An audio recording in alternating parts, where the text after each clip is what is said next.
Good morning. News and hair oil సమర్పిస్తున్న business breakfast షోకి స్వాగతం. ఏషియన్ మార్కెట్స్లో కొంత పాజిటివ్ ట్రెండ్ కనిపిస్తుంది ఈ మండే మార్నింగ్. సో ఇవాళ యూఎస్ మార్కెట్స్ పనిచేయడం లేదు. ఫ్రైడే యూఎస్ మార్కెట్స్ చాలా స్ట్రాంగ్గా క్లోజ్ కావడం చూసాం. అలాగే ఏషియన్ మార్కెట్స్లో కూడా ఈ ఉదయం కొంత 1 or 2 మార్కెట్స్ ఏషియాలో కూడా ఇవాళ పనిచేయడం లేదు. సో మిగతా మార్కెట్లో మాత్రం స్లైట్లీ గ్రీన్ ట్రెండ్ కనిపిస్తుంది. మన మార్కెట్స్ ఎస్ఎక్స్ నిఫ్టీ ట్రెండ్ బట్టి చూస్తే ఫ్లాట్గా ఓపెన్ అయ్యేందుకు సిద్ధంగా ఉన్నాయి. ఒక ఎక్సైటింగ్ జూన్ సిరీస్లో ఉన్నాం మనం. ఫ్రైడే రోజు ప్రవేశించాం. ఫ్రైడే రోజు మార్కెట్స్ రికార్డ్ హైస్ను టచ్ చేసి క్లోజ్ కావడం చూసాం. సెన్సెక్స్ 31,000 మార్కును క్రాస్ చేస్తే నిఫ్టీ ఇక 9600కు జస్ట్ ఇంచెస్ దూరంలో ఆగిపోయింది. సో ఇవాళ బహుశా 9600 లెవెల్ని అధిగమించి క్లోజ్ అవుతుందా లేదా అన్నది చూడాలి. అదర్వైజ్ మార్కెట్స్లో చాలా ఎగ్జూబరెన్స్ కనిపిస్తుంది మనకు. ఎక్కడ కూడా వీక్నెస్ని ఎన్కాష్ చేసుకుందనే మూడ్ ఎక్కువగా కనిపిస్తుంది. సో డిక్లైన్స్లో ఎవరైతే కొంటున్నారో వాళ్ళందరికీ చక్కటి లాభాలు రావడం మనం చూస్తున్నాం. So financialization of domestic savings అనేది కొనసాగుతోంది ఇండియన్ మార్కెట్స్లో. లాస్ట్ ఫ్రైడే కూడా domestic institutional investors 1000 crores worth స్టాక్స్ని కొనడం చూసాం. సో డొమెస్టిక్ ఇన్స్టిట్యూషనల్ ఇన్వెస్టర్స్ అంటే ఎవరు? మనమే. సో రిటైల్ ఇన్వెస్టర్స్ వాళ్ళ మనీని మ్యూచువల్ ఫండ్స్కి ఇస్తుంటే మ్యూచువల్ ఫండ్స్ మార్కెట్స్లో కొంటున్నాయి. ఆ ఫిగరే మనం డిఐఐస్ అని ప్రతిరోజు చెప్పుకునే పదం. Domestic institutional investors most of them are mutual funds, some insurance companies. So financialization of domestic savings అంటే ఇంతకుముందు మన సేవింగ్స్ అన్నీ కూడా ఎక్కువగా రియల్ ఎస్టేట్కో గోల్డ్కో వెళ్తూ ఉండేవి. అవి ఇప్పుడు ఫైనాన్షియలైజేషన్ జరుగుతుంది. అంటే ఫైనాన్షియల్ మార్కెట్స్లోకి ప్రవేశిస్తుంది. అంటే బ్యాంక్స్ కొద్ది శాతం మేబీ బ్యాంక్స్లో ఫిక్స్డ్ డిపాజిట్స్కి వెళ్తుంటే కొంతమంది ఇతర పిఎఫ్ లాంటి డెట్ ఇన్స్ట్రుమెంట్స్లోకి వెళ్తుంటే ఎక్కువ మొత్తం మాత్రం మ్యూచువల్ ఫండ్స్లోకి అలాగే ఇన్సూరెన్స్ లాంటి కంపెనీస్లోకి వెళ్తుంది. సో మ్యూచువల్ ఫండ్స్కి మనం డొమెస్టిక్ ఇన్వెస్టర్స్ లాస్ట్ 3 yearsలో ఎంత ఇన్వెస్ట్ చేశారన్నది చూస్తే 1,13,240 కోట్ల రూపాయలు లాస్ట్ 3 yearsలో. అంటే మోడీ వచ్చిన తర్వాత ఇది లాస్ట్ 3 yearsలో obviously this is a Modi's rally. అది ఎవరో చెప్పుకున్నా కూడా మోడీ ర్యాలీగానే భావించాలి దీన్ని. లాస్ట్ 3 yearsలో మార్కెట్స్ని డ్రైవ్ చేసింది none other than the prime minister Narendra Modi. So Narendra Modi వచ్చిన తర్వాత డిఐఎస్ బిహేవియర్లో చాలా స్ట్రాంగ్, అంటే మనలో చాలా strong confidence in the stock markets కనపడింది. సో దాని ఫలితంగానే 1,13,240 కోట్ల రూపాయల మనీ లాస్ట్ 3 yearsలో ఈక్విటీ మార్కెట్స్లోకి వచ్చింది. అలాగే ఎఫ్ఐఎస్ బిహేవియర్ చూస్తే ఓన్లీ 17,500 crores. సో లాస్ట్ 3 yearsలో మార్కెట్స్ని డ్రైవ్ చేసింది ఎఫ్ఐఎస్ కాదు, ఓన్లీ మనం డ్రైవ్ చేసాం. డొమెస్టిక్ ఇన్స్టిట్యూషనల్ ఇన్వెస్టర్స్ డ్రైవ్ చేశారు. సో ఒక స్ట్రాంగ్ మొమెంటం కొనసాగుతుంది, స్ట్రాంగ్ బుల్ మార్కెట్ కొనసాగుతుంది. ఇది డెఫినెట్లీ మనం లాస్ట్ ఒక maybe couple of weeks back అనుకుంటాను జూన్ ఎండింగ్కే 10,000 వస్తుంది అని మనం అనుకున్నాం. సో అదే ఇప్పుడు జరగబోతోంది. సో 10,000 ఈజ్ ఇన్ జస్ట్ కనుచూపు మేరలో ఉంది మనకు.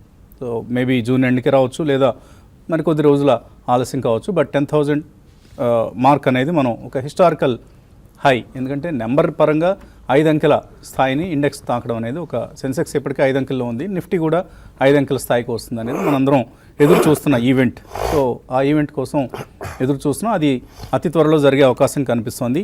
And last few days trend దాన్ని మనకి ఇండికేట్ చేస్తుంది. సో కరెంట్ ఇయర్లో సోఫార్ ఇన్ 2017 చూస్తే మనం టాప్ పెర్ఫార్మింగ్ ఎమర్జింగ్ మార్కెట్. ఎందుకంటే సెన్సెక్స్ 16.5% పెరిగితే నిఫ్టీ 17.2% పెరిగింది. సో లాస్ట్ 1 monthలోనే 3.5% పెరిగింది. సో ఇయర్ టు డేట్ చూస్తే మనకు 17.5% వరకు మార్కెట్స్ పెరిగాయి. బ్రాడర్ మార్కెట్స్ దీనికి భిన్నంగా పెరిగాయి. ఈ సంవత్సరంలో మనం మిడ్ క్యాప్ ఇండెక్స్ చూస్తే 22.5% పెరిగింది. అఫ్కోర్స్ ఈ మంత్లో చూస్తే mid cap index under perform చేసింది. నిఫ్టీ ఈ మంత్లో మనకు 3% పెరిగింది, అంటే మేలో. బట్ మిడ్ క్యాప్ ఇండెక్స్ 3% తగ్గింది. సో మిడ్ క్యాప్స్లో అందరూ ఎదురు చూసిన కరెక్షన్ ఏదైతే రావాలనుకున్నారో అది వచ్చింది.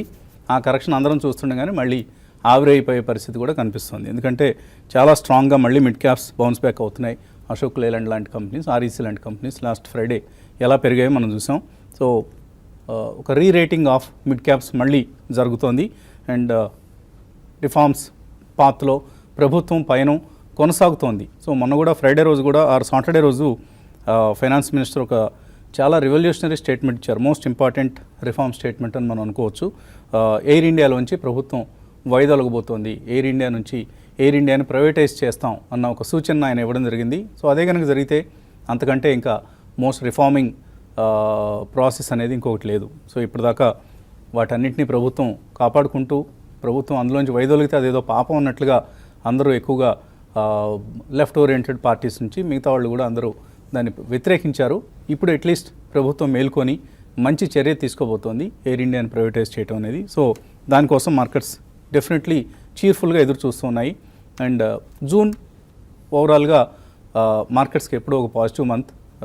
ఎప్పుడైనా మాన్సూన్ డిసప్పాయింట్ చేయటం ఇటువంటివి ఏమైనా జరిగితే తప్ప otherwise markets are very bullish, positive. హిస్టారికల్గా మనం లాస్ట్ 10 years ట్రాక్ తీసుకున్నా కూడా. సో లాస్ట్ 5 months కరెక్షన్ మనం ఎటువంటి పెద్దగా కరెక్షన్స్ ఏమి లేకుండా చిన్న చిన్న కరెక్షన్స్తోనే ఆల్మోస్ట్ 600 points పెరగడం చూసాం లాస్ట్ డిసెంబర్ నుంచి చూస్తే. సో లీడర్షిప్ పొజిషన్స్ మారుతున్నాయి ఎప్పటికప్పుడు. లార్జ్ క్యాప్స్లో ఇప్పుడు లీడ్ చేస్తుంది ICICI, L&T, Reliance, ITC, Hindustan Unilever or recently TCS. ఇలా లీడర్షిప్ మార్కెట్కి లీడర్షిప్ వహిస్తున్న స్టాక్స్ తీరు మారుతోంది. బ్యాంకింగ్ స్టాక్స్ మళ్ళీ లీడ్ చేస్తున్నాయి, మధ్యలో కొద్దిగా వెనుకంజ వేసినా కూడా. సో మళ్ళీ ఫోకస్ అంతా కూడా లార్జ్ క్యాప్ స్టాక్స్ కొంత షిఫ్ట్ అయింది. మళ్ళీ అగైన్ ఇది మిడ్ క్యాప్స్లోకి షిఫ్ట్ అవుతుంది. సో ఇదంతా బుల్ మార్కెట్ ప్రాసెస్లో భాగం కాబట్టి దీన్ని బట్టి దీని గురించి మనం ఎవరూ ఆందోళన చెందాల్సిన అవసరం లేదు. 80% of the investors in the markets ఇప్పుడు లాభాల్లో ఉన్నారు. అది అందరినీ ఉత్తేజపరుస్తూ ముందుకు నడిపిస్తున్న అంశం మార్కెట్స్ని. సో ఎటువంటి ఆందోళన మనం పెట్టుకోవాల్సిన అవసరం లేదు. కరెక్షన్స్ వచ్చినప్పుడు లాస్ట్ వీక్ కూడా చాలామంది బిగినింగ్ ఆఫ్ ది వీక్లో మార్కెట్స్ కరెక్ట్ అయినప్పుడు అయ్యో ఏమవుతుందండి అయిపోయిందా మార్కెట్స్, మీరేమో ఎక్కడికో వెళ్తుంది మార్కెట్ అంటున్నారు కానీ మార్కెట్లు ఇలా పడిపోతున్నాయండి షేర్లు, మా షేర్లన్నీ తగ్గిపోయాయి, ఇలా కొంతమంది ఆందోళన వ్యక్తం చేయడం జరిగింది. సో వాళ్ళందరికీ ఒకటే message, don't ever get panic. So ఎవరు కూడా ఈ మార్కెట్ గురించి అపనమ్మకాలు సందేహాలు పెట్టుకోవద్దు. Keep confidence in the markets, they will give you beautiful returns. ఇదే మనం పదే చెప్పుకుంటున్నాం. ఇక అనలిస్ట్తో కూడా ఇదే మాట చెప్పించే ప్రయత్నం చేస్తాను. సో ఏం చెప్పబోతున్నారు ఇప్పుడు? Yeah, obviously we are as bullish as you are అండి. డెఫినెట్లీ లీడర్షిప్ చేంజ్ అనేది సెక్టరల్లీ కొద్దిగా చేంజ్ అవుతుంది.